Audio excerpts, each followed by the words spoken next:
সালাতে দোয়া কবুল হয়। সালাতে দোয়া কবুলের তিন জায়গা। একটা হচ্ছে তাকবীরে তাহরিমার পরে আমরা সানা পড়ি না, আমরা তো একটা পড়ি। আল্লাহর হাবিব সুন্নাহ এবং নফল নামাজে আরো পড়তেন সানা, ওই দোয়া কবুল হয়। দুই নম্বর জায়গা সালাতে সেজদায় পড়ে দোয়া করলে কবুল হয়।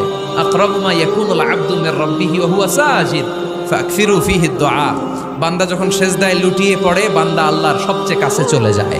তা কিন্তু বিশ্বনবী বলে, সেজদাটা তোমার রবের কুদরতি পায়ের উপরে পড়েছে। সেজদায় পড়ে দোয়া করেন। সালাম ফিরানোর আগে বিশ্বনবী দোয়া করতেন, লা ইউসাল্লিমান্না আহাদুকুম হাত্তা ইয়াতাআওয়াযা মিন আরবাআ। আল্লাহর হাবিব বললেন, চার জিনিস থেকে পানাহ না আছে আমার কোন উম্মত যেন সালাম না ফিরায়। তারা যেন পড়ে, আল্লাহুম্মা ইন্নী আউযু বিকা মিন আযাবিল কবর, আউযু বিকা মিন আযাবি জাহান্নাম, আউযু বিকা মিন ফিতনাতিল মাহইয়া ওয়াল মামাত, আউযু বিকা মিন ফিতনাতিল মাসিহিদ দাজ্জাল। আল্লাহ কবরের আযাব থেকে বাঁচাও, আল্লাহ জাহান্নামের আগুন থেকে বাঁচাও, আল্লাহ জীবন মরণ